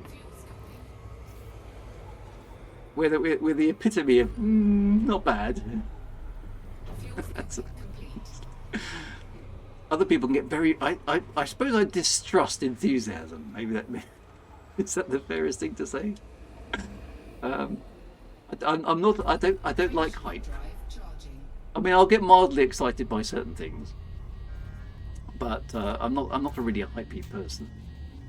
And I've never done status games. Really annoy me. Yeah, I suppose stream revenue is not important to me. I mean, I've never done streaming or YouTube for to build up an income stream. It's just not what I've never set out to do, which is good because I would have failed miserably at it. Because I just like it, right? I like playing computer games, particularly space games, and I like mucking about with, nostalgia and 8-bit and 16-bit and all the other cobblers that we do on the stream. And I like being slightly anarchic, right? Because it appeals to me, because I'm a bit of a troublemaker. And that doesn't sit well with. It's never sat well with any kind of corporate structure that I've been involved with. Even when I have had, if you like, proper jobs, I've always been getting myself in trouble with HR or something like that for saying stuff I probably shouldn't have said.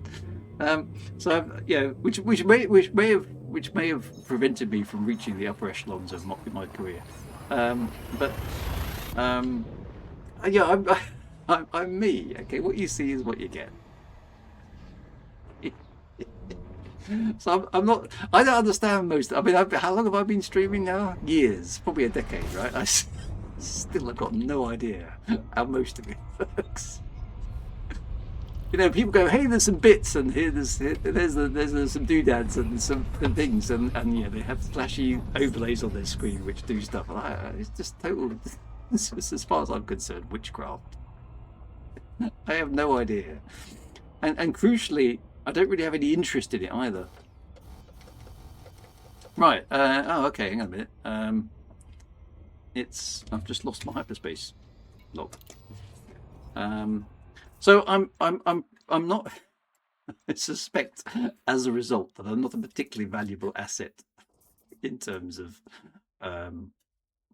streaming, being a streamer that would be useful. Oh, it's got to replot the room for some reason. I don't know what happened there. Debutement42 says, that's why I like your streams, because you don't try to be a streamer.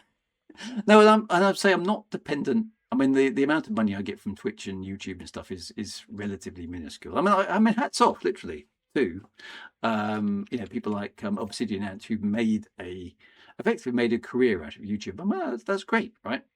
And I couldn't be happier for him if it works. That's great. But I never set out to do that, and that's I've got the supercharge something. I'm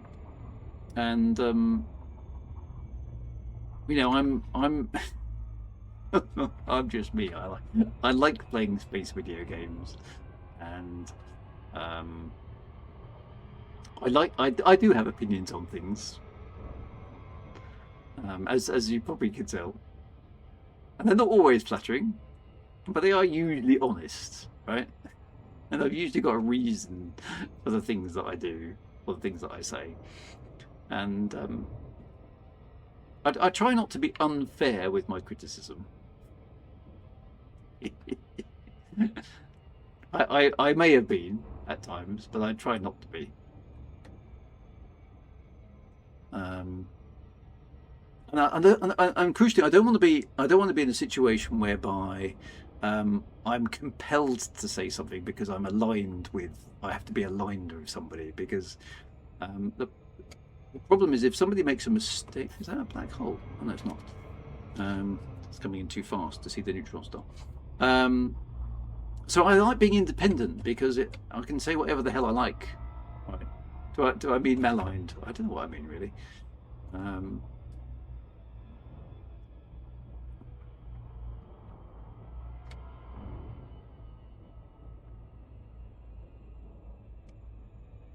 I don't like being obliged, right?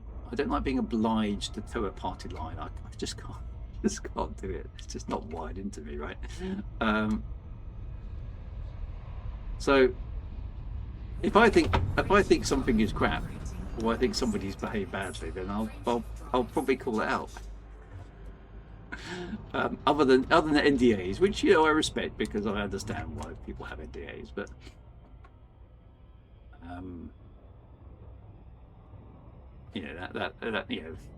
there are, I'm not going to disobey something legal. That's because that's stupid. And also, I mean, bashing things can be fun, but I try to be fair.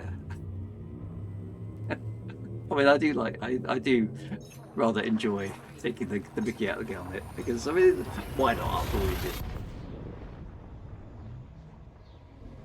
Yeah, so if they're sometimes okay with criticism, sometimes not. It's been a bit of a mixed bag, I think, over the years. I think with somebody like Obsidian Ant, though, they can't afford to cut out people like that, because he's just got such an enormous audience. If they really annoyed him, then there'd be actually trouble. So I think there's a sliding scale of what they'll put up with depending on how big your audience is. I think if you've got a massive following, they simply can't afford to be annoyed with you. But if you're smaller and you're less consequential, I think there's a sliding scale of importance. But who knows? So Psychit's been critical too. Well, that's good to hear. I think we need some critique as well. I can understand why FDev excluded Yamix. Yeah, I mean, I suppose there's also a style of content. Now, I'm not I'm not big on swearing and adult content either. That's just not me. I don't see the need for it. But whoa, that was a black hole that we were very, very close to there.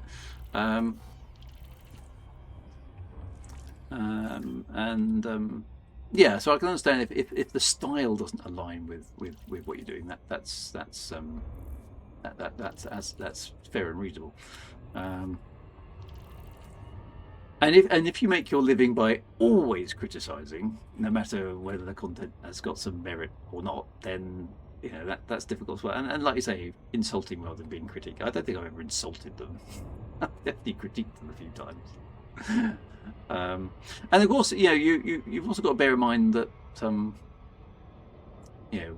we can take the mickey out of Frontier itself, but we would never take the mickey out of any individual working for them. That would seem unreasonable.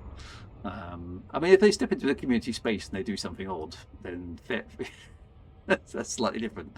But you don't take it out on individuals. That would be wrong. Frameshift drive charging. I cannot pull off a hat with a horse mask. No, I can't do that. No, that's fair do. So you're important to us, Drake. Oh, no, I appreciate it. No, I mean, and from my perspective, Elite has given me a huge amount. I've enjoyed being involved in the game in the past. I've written some books. You all know all those stories. It's all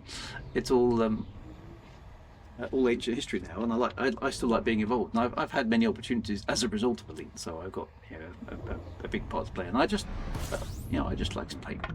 like playing space games. It's as simple as that. But I feel no particular allegiance, and I don't like being aligned. I'm too much of a lone wolf in the way I'm wired.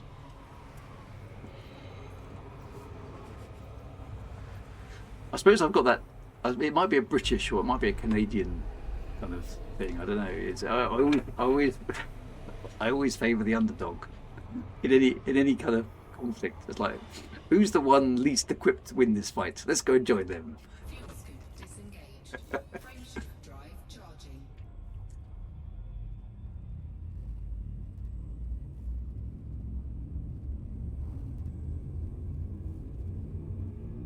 Yeah, so the funny thing is I've met Yamix. I haven't met him for a long time, but I did meet Yamix a couple of times at some of the conventions. And actually, over a pint of beer in a pub, he seems to be a perfectly decent fellow. It's just on his streams, he just becomes this persona, and I think it's a persona. It's funny when you meet people in real life; they're not quite what you expect them to be, which I suppose is true of all of us. But yeah, kind of a bit weird that. It is just a show. It is just a show. What he does, it's his thing, and obviously it gathers a particular type of audience, I guess. Fuel scooping complete. Frameshift drive charging.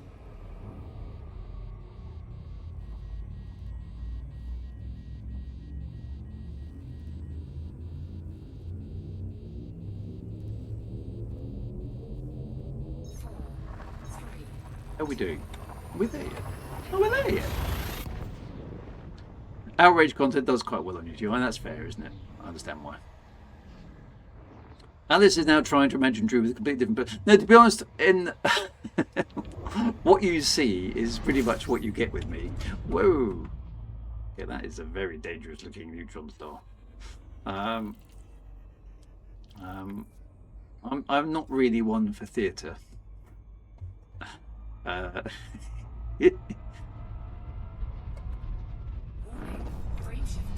old bloke waffling through his head. Yeah, well, that's it. That's what you get. Yes, that's very well. Now I've got to get out of this neutron star before it frazzles my ship. We go around. That was quite a fierce neutron star, wasn't it? How many jumps my 8 jumps? We're getting that. Topshot flew into a black hole. Yeah, so hopefully, I mean, if we all met down the pub, you'd probably go, yep, that's the guy on the stream. Exactly the same.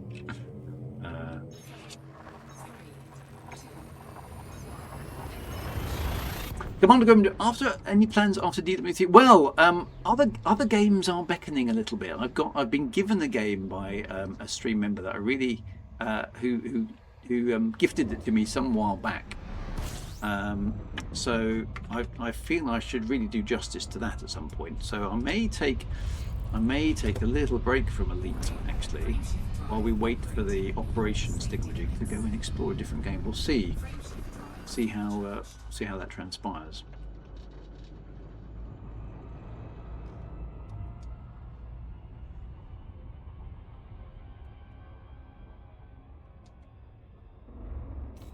Frameshift drive charging. Hey, that's all right. Yeah, so we got Starship Sim is kicking about there as well. The one I need to have a look. I can't remember the name of it now because I haven't been paying attention. 3, 2,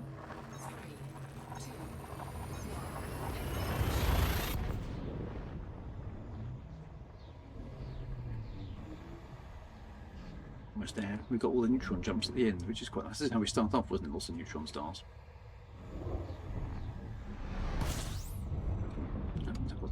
I've got to do some concentrating now because I've got to fly into these cones. scan complete. So yeah, so we will see if we get made part of the Frontier thing. I mean, as I understand, the benefits are that you guys get some cool stuff by watching the stream as a result from Frontier, and I might get access to stuff in advance of stuff appearing. Yeah, how can Ember turn down me if I've got Ember as a co-pilot? I should just I can't remember what put on my application. I think I said a streamer, Elite Dangerous, and I've been playing since 1985. Does that help? Or something like that.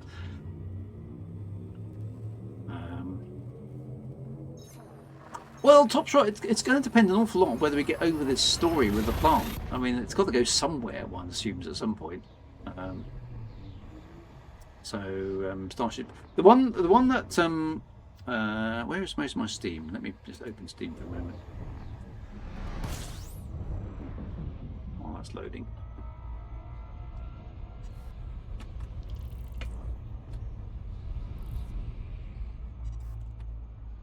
Warning, frameshift drive operating beyond safety limits. Oops, that didn't work.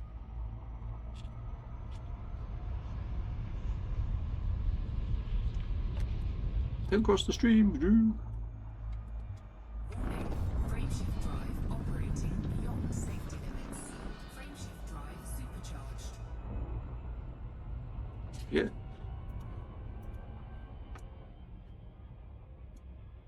I do have what do I have a copy of that I haven't played yet? Where is it?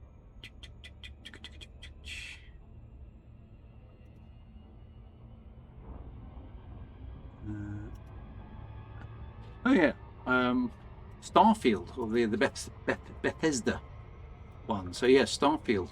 Somebody on the stream gifted me a copy.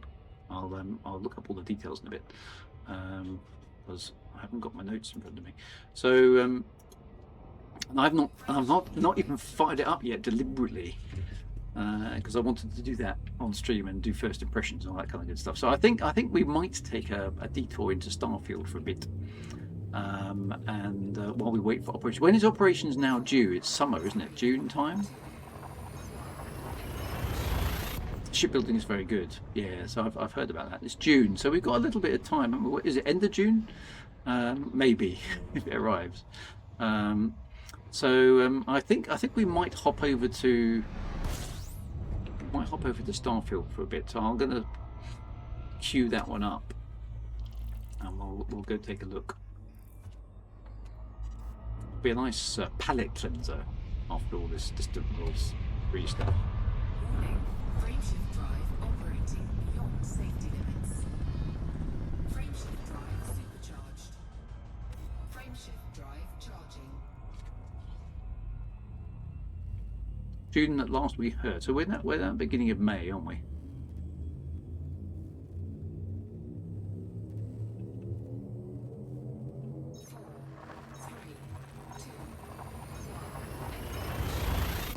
So is Distant Worlds 3 effectively now complete? Is that the end? Just waypoint 14 is the end of the run. Are we all supposed to discharge now and head for home? More importantly, for me, a waypoint 15 is supposed to be the end. Okay, so we've got one more stop. Okay, they said that the 17th. That the 17th waypoint or the 17th of May? Frameshift drive operating beyond safety limits. Warning, frameshift drive 17th of May. operating beyond safety limits. That maybe gives us a couple more.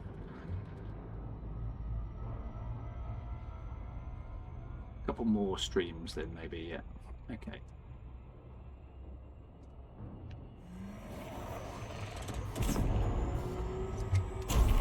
Frameshift drive charging.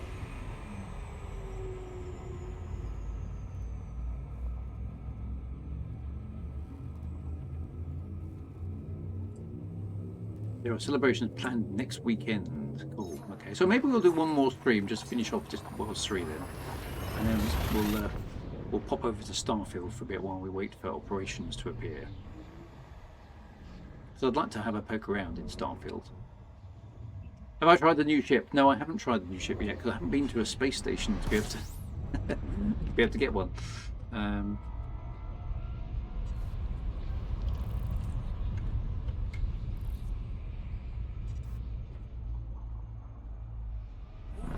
Frameshift drive operating beyond safety limits. Frameshift drive supercharged. Frameshift drive charging. So can I just oh, on the fleet, I can do it on the fleet carrier. Okay. 3,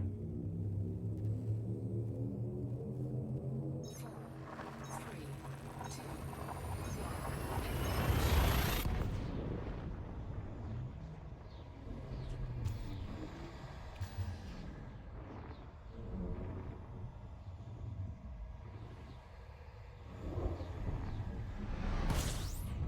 1. The Lynx Highliner. Still sounds like a deodorant to me, but System scan complete. Warning. Frameshift drive operating beyond safety limits. Frameshift drive supercharged.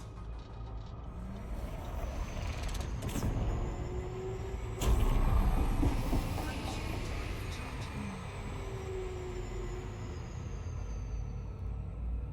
I think I'm almost there. I think this is it, isn't it? This is the last system. Next jump. There we go. Rock and roll. Made it there and back in the stream. Last jump into the black hole is crazy. You made it. Hats off. It is a good. I mean, that was 6,500 light years in one direction and 6,500 light years in the other. Not bad, eh? Frameshift drive charging. Full throttle. Feel like I should be zeroing my throttle. Dethrottle. Is that what we're doing? Andy P has just arrived at Odysseus. Well done. Yeah, dethrottling. I actually had to do some dethrottling on my last stream, didn't I? Because I had to unplug it. It was I'm gonna dethrottle. There we are. I'm going to throttle the throttle. That's what I throttled. Dethrottling indeed.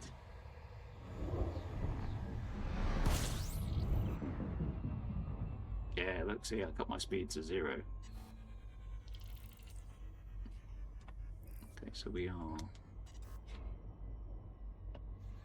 Whoa, we are very close to that black hole. It came out 200 and something millimeters from it. Megameters. Right, where is the... There's the Odysseus.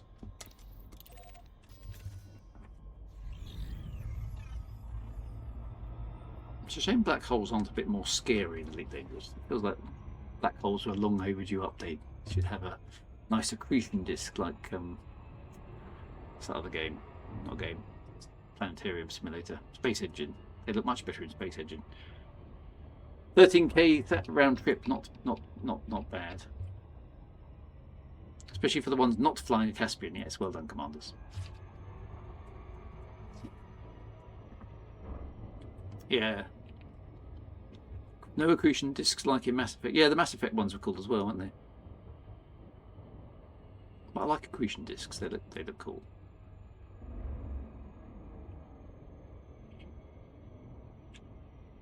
Am I am I the legacy Drew or the live Drew? I suspect I'm both, actually.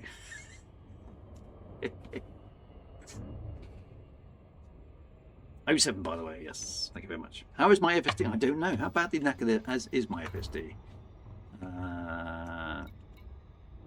It is... Where is it? 94%.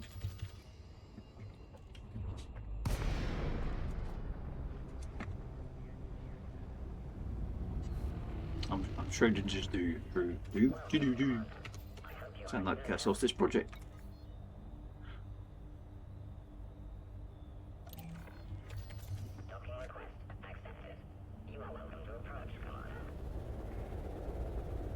It's unusual coming out from the front of the fleet carriage. Normally put us at that angle. But there we go. Never mind.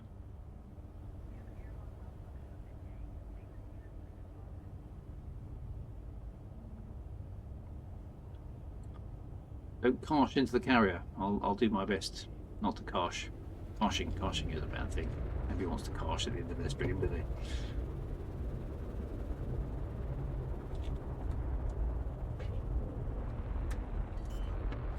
Smooth ballet of incredible flying there. Landing gear deployed. Your vessel is obstructing the landing pad. No, it's not. There we go. Look at that. With 10 minutes of the stream left, crew returns to the carrier, having caused 107,000 credits worth of damage to his ship. But nonetheless, we're good. Can I add my decal? Can I add my decal? Decal. Can I add my decal here?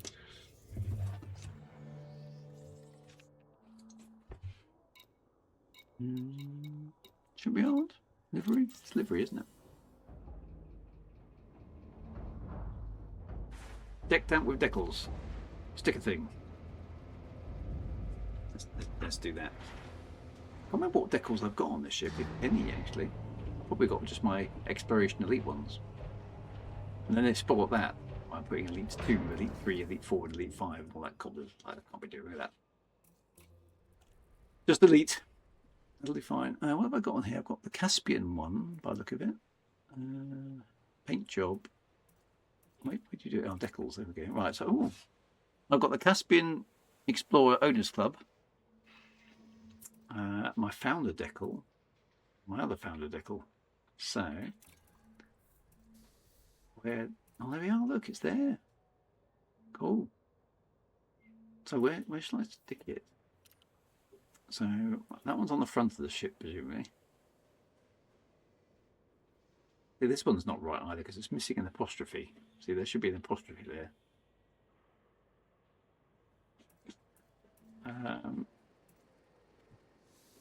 So I stick it on the front. I think I'm going to replace it with that one. There we go. Looks a bit worn actually. Why is it? Is that my paint job being knackered? Yes, it's my paint job being knackered, isn't it? I need to do some repairs to my ship, I think.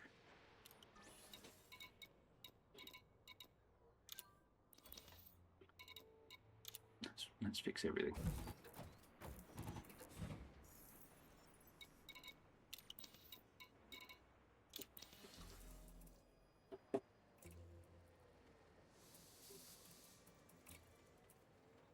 Yeah, that looks a bit better. That doesn't see what have they done here? So that's not. That looks like somebody has imported an image of a Caspian, but not kind of de-resed it correctly. Do you know what I mean? It's not quite right. The image that graphic doesn't fit with the rest of the simplistic nature of that should be more cartoonized, more stylized. So I think I know what they mean by the fact the decal's not right. Someone's done a bit of a cheaper, dirty hack on the decal, I think, to get the Caspian in there, which is a bit cheeky. I think it is a bit cheeky. Doesn't quite work. Anyway, that'll do for the time being. Yeah, they're taking the colour image to the model, but they haven't edited it properly. At least it's there. Right, the other thing, shipyard. So what happens here then? I can deploy my Lynx Highliner. What does that do?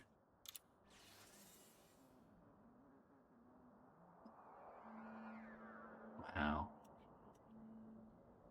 Oh, I can't. The gates. Okay.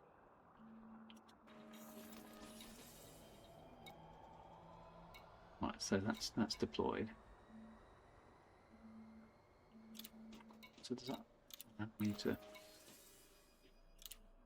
How do I use this shit?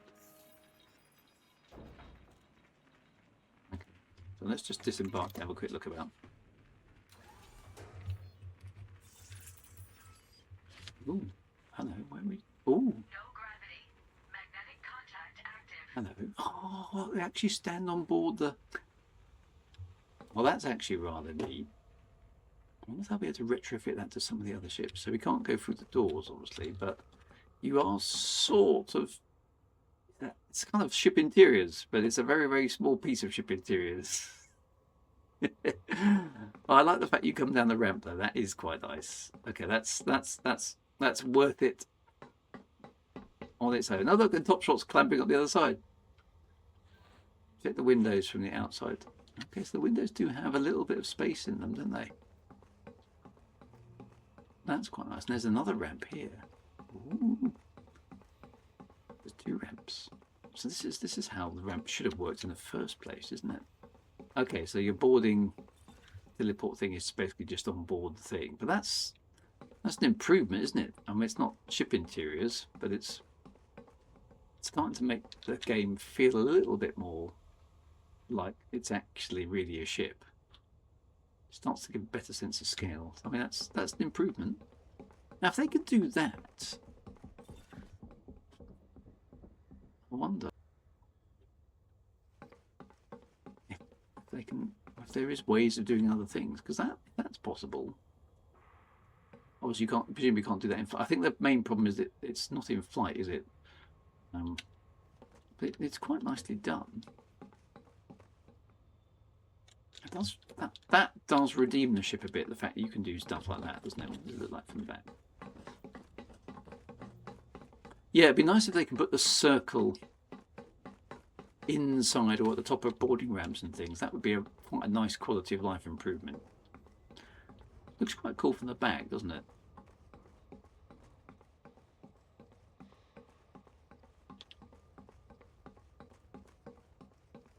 Yeah, some of the older ships don't have ramps, but it would be nice.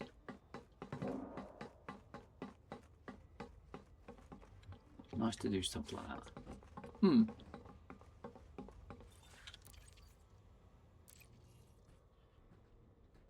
So the cockpit is... Oh no, it's one of those off-center cockpits. Always find those a bit hard. Right-hand drive though, so that's okay. Well, we'll give it a play, a proper play next time. I'm going to set it back for the time being. So let's get this one. Use this ship. So presumably I can sell this one. It can be sold to recover the credits. Okay, let's sell that one. We'll play a bit more next time. A bus needs to have an off-center cockpit. I suppose it's fair enough. I mean, at least it's right-hand drive, right? British game. Right, to the bar, my friends, to the bar. That's all that remains for us to do. Yeah, see, why isn't... See, this is the thing. So this one has its blue circly thing here. And yet we can walk up here. Why isn't it up here with a little onker? I mean, that would be quite cool if you appeared there and then just had to walk down the ramp. That would be quite good. Okay, Commander Rexler elected. Cyber Army. Right, to the bar then.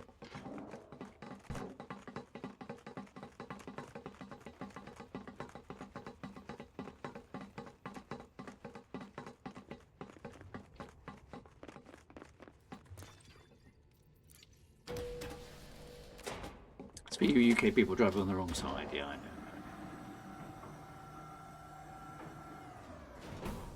The right side? No, the left side is the right side, as we all know.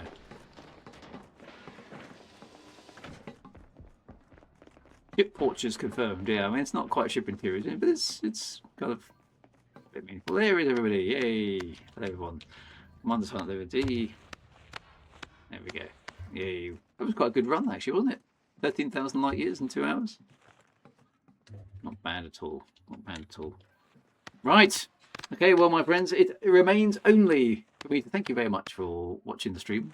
Appreciate your company, as ever, on a Wednesday for some Elite Dangerous things. So we'll do one more Elite Dangerous stream, and then we're going to pop over to Starfield for a bit and just have a poke around there while we wait for operations. So, Andy Pipkin is taking complete responsibility for the movement of the blue circly thing. So yes, thank you very much. All that remains for me to do after that is for you guys to find me an Elite Dangerous streamer who is struggling with numbers, because we like to give them a little boost. So if you can find me somebody on Twitch who would like a raid, who normally streams Elite Dangerous but doesn't have too many followers, and please do tell me. We've had people like Fly Something, Slamscape, and Grippy Gecko in the past. So if there's anybody new out there that we want to patronise in a good way, by which I mean the old-fashioned meaning of patronise, as opposed to the modern version, then please do.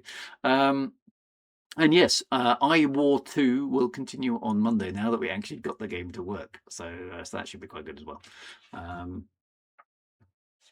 So yeah, so I just need a streamer. Who have we got over here? Shoot at him and then die once. We got. How do I need to do a. How do I search for a particular type of leech? I should really learn how to do this. Keep asking you, and I can search for myself. Live channels. There we go. I can see. Got Tutor Booter TV. Can I do sort by viewers low to high? There we go. That's good. There we go. Random streamer. One viewer.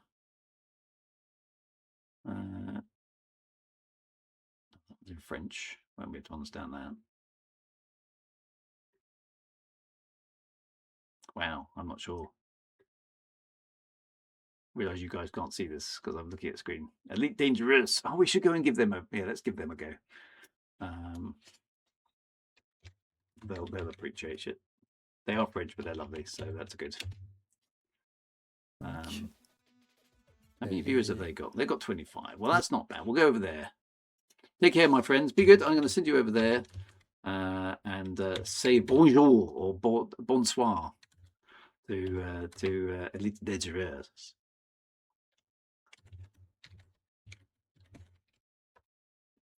That work? Yay! There we go. Right. I'm sending all the powers across. Have a good one, my friends. Be good. See you soon. Take it easy.